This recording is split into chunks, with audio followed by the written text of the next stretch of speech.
You're listening to The Phillip Jordan Show.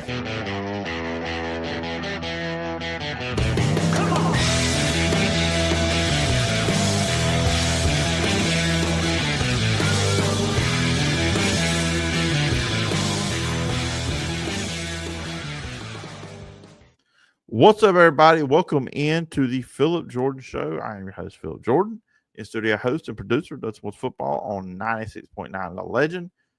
Also with the Auburn Wire, covering all things Auburn Tigers athletics over at USA Today. And, of course, right about Alabama for last word on college football. We got a fun show planned for you guys today on this Wednesday. The voice of Detroit Trojans, Barry McKnight, will be joining me. He's also co-host of Longshore and McKnight, which you can check out Monday through Friday, 7 to 9 a.m. Central Time over on YouTube and Yellowhammer News. Every year around this time, I bring Barry on. I reach out to him, see who wants to come on the pod, and we'll talk all things Troy football, previewing the season. But also, we will talk about some other things as well. We'll talk about Barrett McKnight being named by the National Sports Media Association Alabama Sportscaster of the Year. He got that award last week. We'll talk about the whole thing, how he found out he was going to be the recipient of the award. And also we'll jump into Longshore and McKnight, because this is actually the first time I've had Barry on since they got back together doing their show together. They had a show in Montgomery for several years, brought it back as a YouTube show and a video show. So we will talk to Barry about that, just kind of inside baseball talk on doing a show like that, streaming, YouTube, and all that. Then we'll jump into a preview for Detroit Trojans football. And not a good year, not the year you expected for Troy last year, going 4-8. They started 1-7. They did finish with some momentum with a 3-1 record in year one under Jared Parker. So we'll see what the Trojans are going to do. We'll look at the schedule and where the South Alabama game lines up on the schedule. So a lot of fun stuff. We will be chatting it up with Barry McKnight. Real quickly before jumping to that interview, you guys remember you can follow me on social media at PJordanSEC. The podcast is available on all your favorite podcast platforms, Apple Podcasts, Spotify, wherever you get your podcasts. From Apple Podcasts, please follow, rate, and review. Leave a review, and I will read it on a future edition of the show. Same thing with YouTube, Phillip Jordan Sports. Hit the subscribe button, leave a comment. I'll read those as well. You can always email me at sports.philipjordan@gmail.com. Now, here's my conversation with the voice of Detroit Trojans, Barry McKnight. All right, everybody joining me right now on the show. It's about this time every year. I am joined by this guest. I am joined by the voice of Detroit Trojans athletics, Barry McKnight. Also check them out Monday through Friday from 7 to 9 on Longshore and McKnight. You can check them out on YouTube and over at the Yellowhammer News Facebook page. And Barry, I appreciate you coming on. I know you've told me in the past, whenever you hear me this time, you know it's right around the corner. But I always appreciate you coming on the show. Yeah, it's like the first robin of spring. You know, we've all got, and you know this because you're in the business and you have to go through the grind and everything. You've got, little benchmarks during the year. When fall camp begins, when game week begins. After football, recruiting goes for a little while longer, and NFL goes a little while longer. Then you get into spring football and everything. For me, one of the things, I'm starting to get ready, but really doesn't feel like it until I talk with Phillip Jordan on the podcast. So this is always kind of a starting gun for me. Oh yeah, absolutely, me too. And I always look forward. It's right after the 4th of July, so that's kind of like when we get started off. But before we jump really into the sports talk, obviously, I don't know, maybe people out there have been living under a rock just checking out the show, but you won the Alabama Broadcaster of the Year award with National Sports Media Association. You got the award last week. You went up to North Carolina. Yeah. Just congratulations on that, and just kind of like, how did you find out you were going to win the award? Well, I was fortunate enough to be nominated along with 6 other people back in the fall, and it's from as you said, the National Sports Media Association, which is the nationwide umbrella group for sportscasters, and every notable sportscaster you know of is a member, and it's a big deal. And I remember I knew the voting was going to conclude in January. And honest to gosh, I was in Boone, North Carolina, sitting at mid-court, watching Troy men's basketball go through shoot-around the day of the game. We were to play Appalachian State that night, and I'm at shoot-around, just getting equipment ready and all that, not really, paying much attention. And I got a phone call from a number I didn't realize, and then it was a North Carolina number where the organization's based. And all of a sudden, at the last ring, I said, "Holy smokes, this has got to be them." So I ran out into the corridor, and he said, "Hey, this is Dave Gorin, the executive director of the National Sports Media Association, and you are the first one I've called to congratulate for being the Sportscaster of the Year in the state of Alabama." Because he has a list and he goes down alphabetically, and Alabama was the first. And we talked a little bit. I was just blown away because so many of my friends, so many of my mentors have won the award. It starts way back when with guys like Jim Fife, who meant such a great deal to my career. The old the late great voice of the Auburn Tigers, Rod Bramlett, who was one of my truly great friends ever. He and I hired him back to Auburn back when he was in Tennessee. Andy Burcham, some of those guys, Chris Stewart, who I've been a great friend with and worked with for 30 years, and J.D. Byers, people like that. And so I knew the impact that the award meant, especially to somebody like me. And it was great. First thing I did before I called, Dee, my wife, and called some of the people in my family, was I called Jerry Miller and told him about it. Jerry, of course, is my color analyst for football, men's basketball, baseball, and he has been for 20-something years. And I said, anybody who knows me knows how much of a portion of this award belongs to you as well. And I thoroughly mean that, because he is just an absolute joy to work with.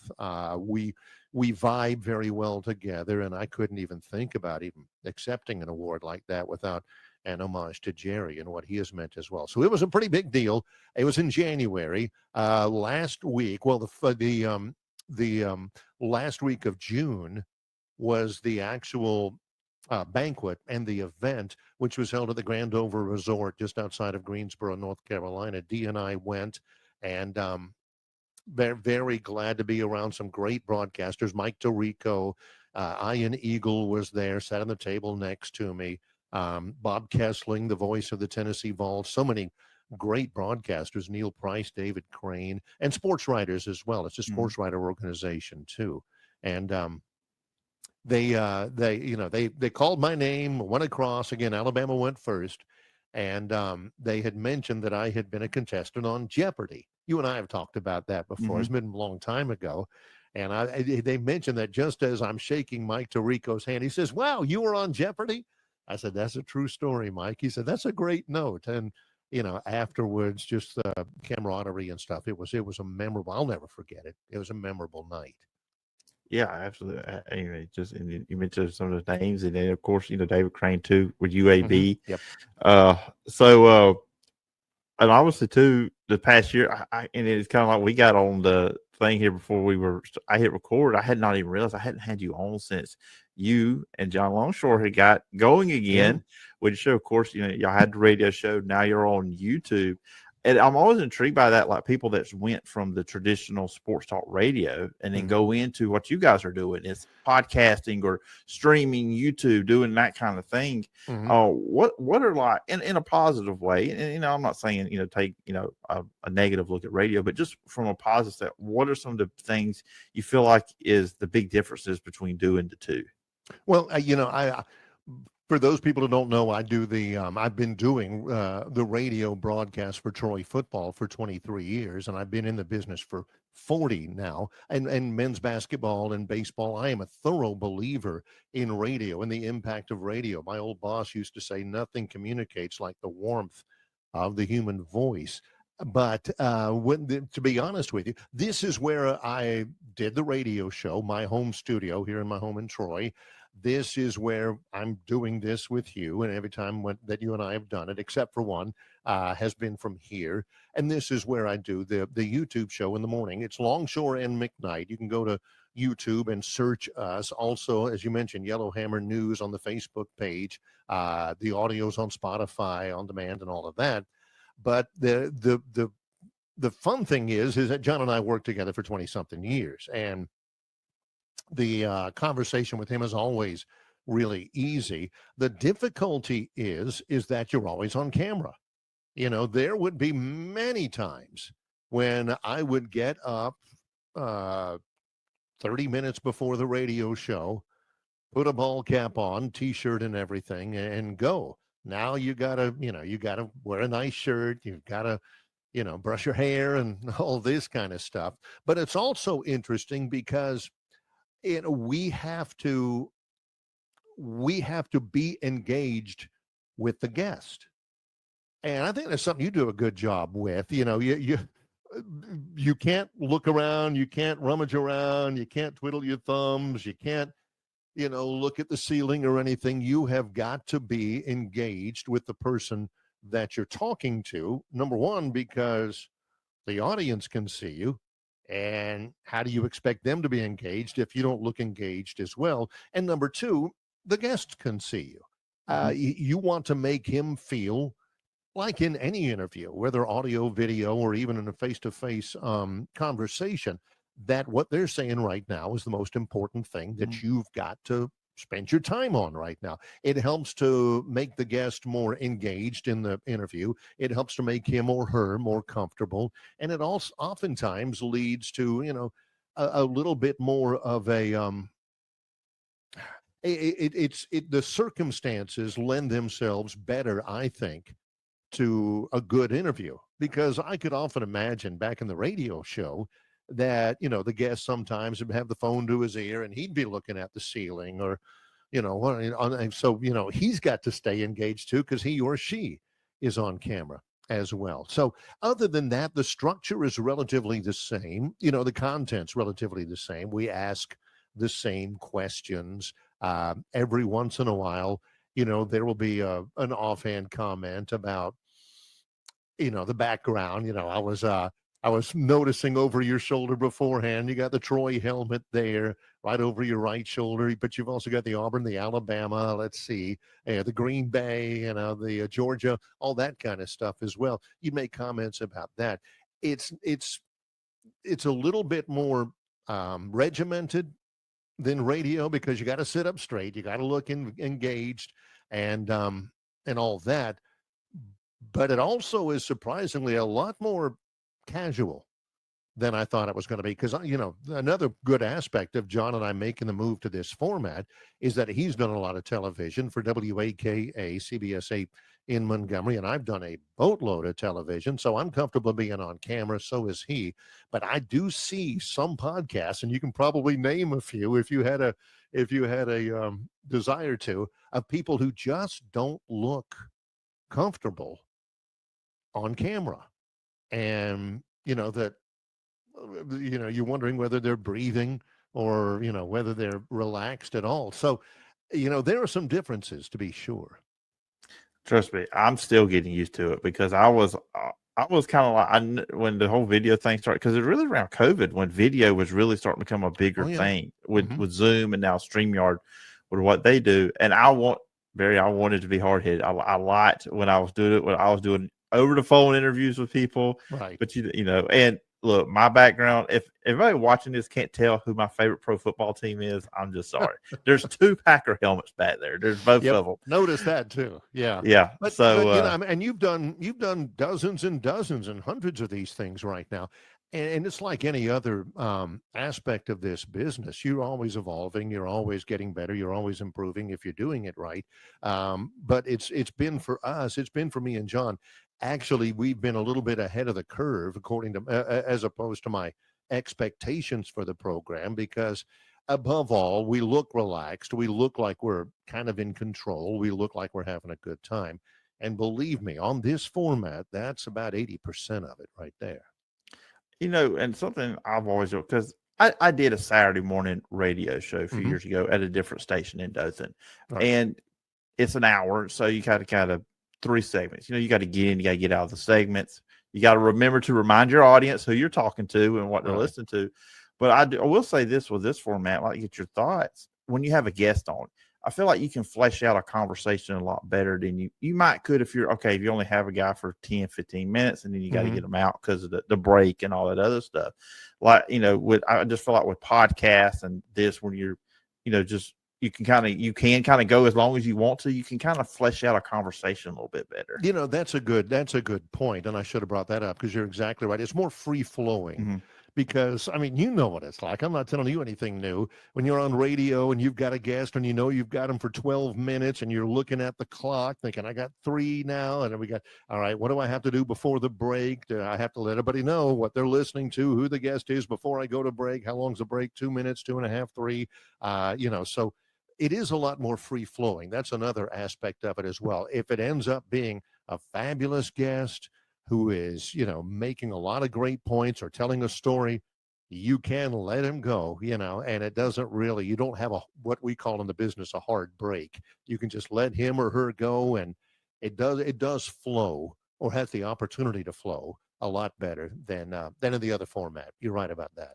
Yeah, I've had some, and I'm not going to mention them, but I've had some guests I had for 20, 25 minutes. I asked 3 questions, Barry, and and I just let them go. You just let them go and let them say what they want to. And this is a great format too, I think, because now there's so many opportunities for people who want to do this can now just, get a microphone, get a computer, and just talk. If you go on YouTube to NSMA, the National Sports Media Association, for each one of the winners, each one of the state's winners and state sportscasters, they had sports writers. They had interns from NSMA conduct video interviews with each one of the winners. And mine, I made that point. It was with a young man who was interning, a student at the University of Georgia, and he was asking about that specifically. That I've been in it. I have been in it 40 years as of this year, ever since I was a student, just learning about things way back when I was in college.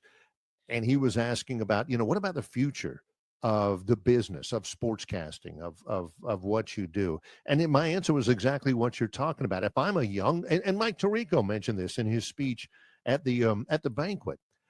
If I'm a young aspiring sportscaster now, there are so many more opportunities, to use your phrase, to do something like this that you want to do.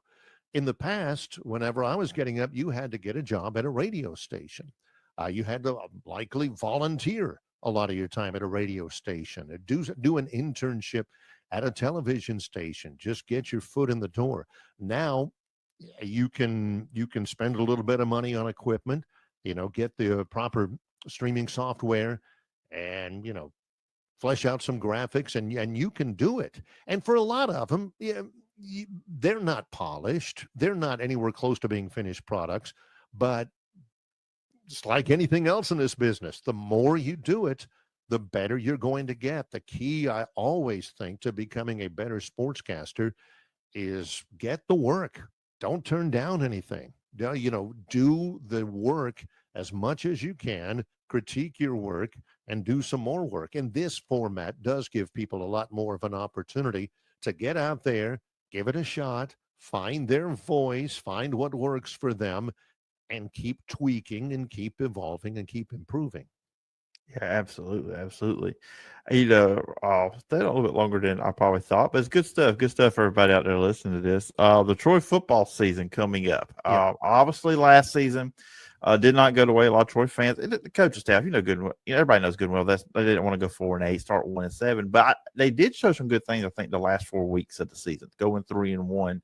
I know last year when we talked, and you were still getting to know Coach Parker, right? I know you say you're still trying to figure them out a little bit. Now, a year in, what kind of coach do you see Coach Parker as? Well, what I'm seeing right now, and again, very early on, I have been fortunate in that I have called more Sun Belt Conference football championship teams than anybody ever.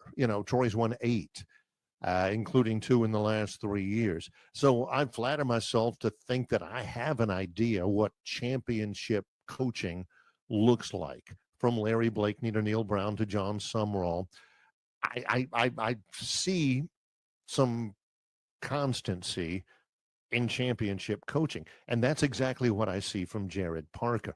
All of what he insists upon, the attention to detail, the commitment to team, the commitment to winning the day and then moving to the next day and winning that day, to doing the little things right, to loving your teammates and all of that he really insists upon. It's not like he hopes to get. I mean, he demands it. And in this business, you get what you demand. Looks like what I saw from Larry Blakeney. Looks certainly like what I saw from 2 of the people that Coach Parker's very familiar with, Neil Brown and John Sumrall. It just looks that way. Last year, off to a tough start, trying to get, their feet underneath them. There were the injuries. You lose Goose Crowder at quarterback in week 3 and have to make the tough decision to shut him down. You have guys that were part of 2 Sun Belt championship teams prior that followed John Sumrall down to Tulane that maybe you weren't expecting. But as you mentioned, they really showed signs, winning 3 out of the last 4. The offense was terrific in November and late October, defensively as well. And so what it does is it brings you some momentum into the offseason. Believe me, if they had not gone 3-1, if they had gone 1-3, there would still be a lot of doubt among the players that, hey, is this guy, this guy got what it takes. There's no doubt about that. Does this staff have that championship mentality? And they do. And a lot of that was carryover from the end of last year. Yeah, you brought Goose Crowder, and then Tucker Gilchrist and Matthew Caldwell. I mean, when you're rotating quarterbacks and all that, you can't get any cohesiveness with the offense. And Goose played well when he was in the games, but the injuries and just having him another year where they can lean on him, and he should be a much better leader for the team. Just that year of experience. Yeah. Because what he did in the offseason or at the end of the season when he was on the bench, wasn't dressed out, couldn't play, he didn't take a step back. He was involved with Matthew Caldwell. He was involved with Tucker.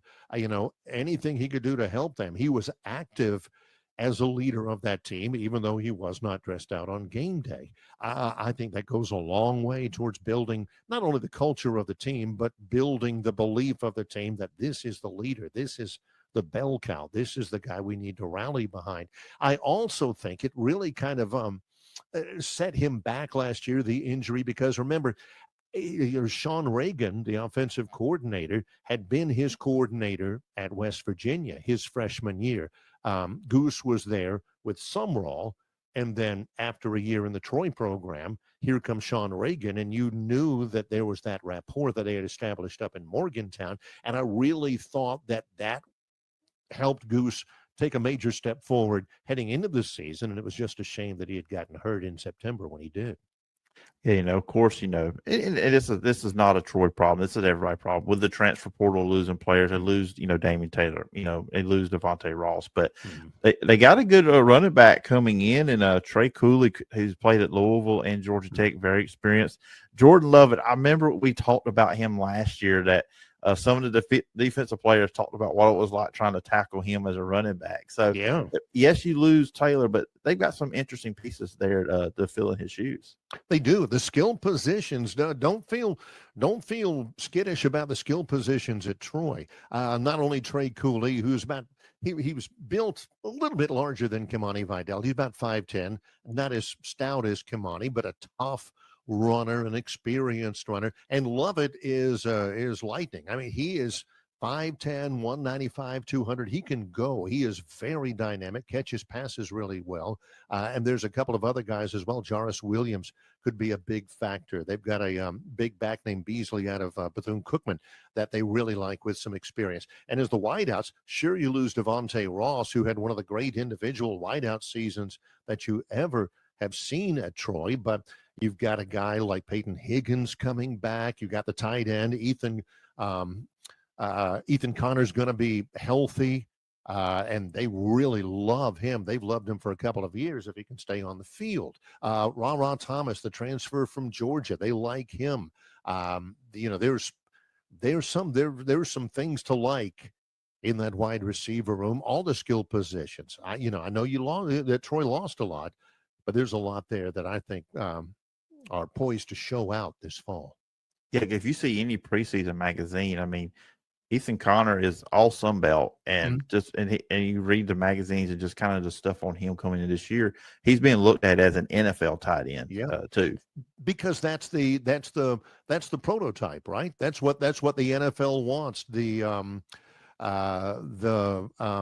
Travis Kelce's and the George Kittles, guys who not only can stand in and block, and Ethan's a really good blocker, but also can split out, can run the slot, can do more than just the square route. You can run the intermediate routes, he can run the deep routes, and good hands and all of that. He has all of the attributes that modern day tight ends need. He's a tremendous matchup problem for sure. And then last year, remember, the offense really got going when almost by necessity, Coach Reagan went 2 tight ends. He went 3 tight ends a lot of times. So, don't be shocked if you see that type of set more than once this fall. It's a luxury for a team having 3, guys that are on the offensive line, Prather, Russ, Henry coming back, experienced guys. I know Troy had to play a lot of guys last year because of injuries on the offensive line, but having that experience on the offensive line is going to be key. Yeah, Prather was a real find, a redshirt freshman who started every game at left tackle. Elijah was very, very solid. Matt Henry goes about 350. And he's being looked at as an NFL prospect. Coach Parker told me about him specifically, light on his feet at 350 pounds. And, of course, Eli Ross, who is all conference at center. The key to those 2 inside guys returning that you mentioned is that they're both versatile. Ross has played center. He'll play at guard. Matt Henry has played either guard positions. He can move to center. He can move outside. And that gives them, obviously, some flexibility because there's some young players coming in that I really like. A guy named Paul Bowling, who redshirted last year, maybe at right tackle. Vyson Lang, a transfer from Tennessee, may get a lot of looks at center. He's about 325, 330. So, what was really a position in October, like you mentioned last year, that looked like, a MASH unit, looked like, a hospital emergency room, all of a sudden really looks like a position of strength. On the defense side of the ball. And I think when we talked last year, a lot of people going into the year would figure, okay, there would be some form of a drop-off, just with all the talented players that Troy lost from the previous year. Just, replacing those guys was going to be tough. They did drop off. They were pretty good against the run and Sunbelt play, one of the better run defenses out there. But you didn't get to the quarterback line, didn't force turnovers, but guys like Jordan Stringer, Justin Powell at safety coming back, they've got a good foundation set there for this defense to improve, don't you? Right up the middle. Yeah, you mentioned Stringer, a linebacker. He's played Mike. He'll probably play the weak side this year. Justin Poe deep in the backfield, and deep in the defensive backfield. And then you got somebody like Louis Medina who can play inside, who can play outside. Another one of those versatile guys. You've got some guys who played well last year who could really take a step forward. Stephen Catledge got hurt last year at a linebacker position. They think the world of him. Jamal Williams, the Cincinnati transfer at the jack linebacker, the rush and the jack linebacker, the bandit that they called it at Troy, who played behind Philip Lee last year, who transferred out. He's got a lot of versatility there. And on the other side of things, you've got, some new corners that I really think will really be good to help out somebody like Trent Henry. There's some guys there. A lot more depth in the backfield than I thought. I think the linebackers are going to be fine, and if a couple of the D linemen interior come through, I think that has a chance to be a real positive for Troy as well. This time of year, everybody's looking at schedules, who's playing who, where they're playing them at, and I noticed. And it kind of looked weird, but I'm sure you're probably happy about it. The South Alabama game, which will be at Troy, will be on a Saturday, not a Tuesday night, not a Wednesday, not even a Thursday. will be on a Saturday. So that will probably be a good change. I think Troy's got the one Thursday game at Old Dominion. Correct. That's correct. That's late in the season, but pretty much all Saturdays this cup season for the Trojans. Yeah, the home schedule is nothing but Saturdays. That's exactly right. And that, hallelujah, as a broadcaster, especially a game like the South Alabama game, which has been such a really good rivalry. South got the Trojans last year after Troy had won like 6 in a row. Heading into that game last year, they come to Troy. It is this Saturday. It's October the 4th at the Vet. They were good last year, went to a bowl game. They will be picked in the Sun Belt preseason poll, number 1 or 2 in the West. And it's just a great rivalry game that deserves a Saturday, to be honest. It gives the best chance for a big crowd, and the crowd will be sizable in that one. And it comes at a good time in the schedule after, September, when, you open up at home against Nichols, you go to Clemson, and I don't have to tell you, Troy feels like they owe Clemson a little something. As soon as I saw that, I thought about what that was that 2017, 2016? It was 2016. Yes. That's right. Okay. I knew it was one of those 2 years when that happened. Yeah. And we can talk about that for a whole hour if you want to. But yeah, that's in week 2. Memphis at home on a morning, on 11 a.m. start time in week 3 at the Vet, and then at Buffalo to end September, and that'll be interesting. I've never broadcast a football game from Buffalo before. That and Clemson are the only non-conference road games. And then you got South Alabama. Then you get really into the Sun Belt schedule. South Alabama is a big game. Louisiana, who won the West last year, won the league last year, won the championship last year, they have to come to Troy as well. Arkansas State, who's going to be picked 1 or 2 in the West preseason this year, they've got to come to Troy. So, a lot of different things really give me hope. I like a lot of the new players. I like the core of returning players. I really, really like the schedule, Philip.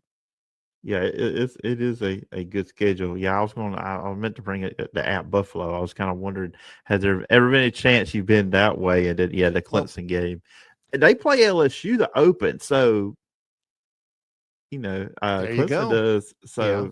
Troy comes in, feeling good after a win against Nichols. That's right, folks. I'm going to go ahead and go on and call a win over Nichols here on the show. Troy will have some tape on Clemson. It's not like a regular week 2, as you know, where Clemson can play against, somebody from the FCS, and they don't have to run everything. They don't have to open up the playbook. They've got to put everything on tape against LSU. So, you got to look at them. You've got a chance to see what they do heading into week number 2. Because LSU will probably expose any weaknesses they have on defense with Garrett Nussmeier at quarterback and those receivers at LSU. Yeah. And then, of course, if it's the kind of game you're thinking, Clemson's going to have to throw the ball around and put up some points because LSU's going to. So that's going to be interesting that week 2. And that's a good point. I'm going to try to make it out to a game this year, of course, as I try to do every year. I actually do highlight the Thursday night game, but since Troy's away for that, I'll be there on a Saturday for sure. And hope you bring some karma. Well, last year I went to 2 and they lost, so maybe we can get that around, fix that. Turn that around, yeah. What's funny is I saw Louisiana Monroe twice. I saw them play Auburn and I saw them play Troy. So I was when Auburn played them, I was ready. But anyways, Barry, it's been a lot of fun having you on. As always, talk all things Troy. And once again, congratulations on winning the award. And listeners, viewers want to check out, where can they find you? Where can they check out Longshore and McKnight? Yeah, it's real easy. The easiest spot to head you towards is to go to YouTube. Just search Longshore and McKnight. It's live every morning from 7 till 9 Central Time. But if you miss it, or if you want to rewatch an interview or a segment, it's looped all day long on the Longshore and McKnight channel on YouTube. So it's real easy to find. If you're traveling around, just check it out. Go to Spotify on an app on your smartphone and search for Longshore and McKnight there as well. We'd love to have you.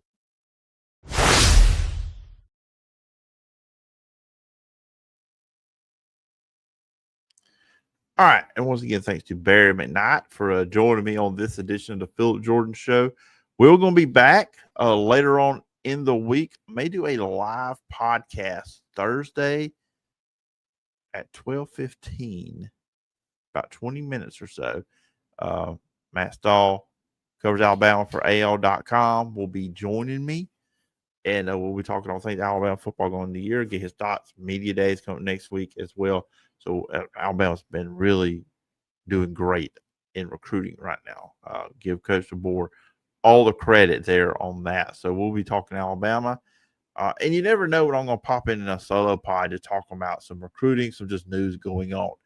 So just always stay tuned to the podcast feeds and the channel on YouTube for content. That's whatever we're going to be bringing you content whenever we can, and hope it's good stuff for you. And I may slide in some of my favorite pro football and basketball teams in here every now and then because, hey, it is the Philip Jordan Show. Anyways, follow me on social media, P. Jordan SEC. The podcast available on all your favorite podcast platforms. Also, check it out over on YouTube at Philip Jordan Sports. You can email me at sports.philipjordan@gmail.com. Hope everybody has a great Wednesday. Until next time, bye-bye.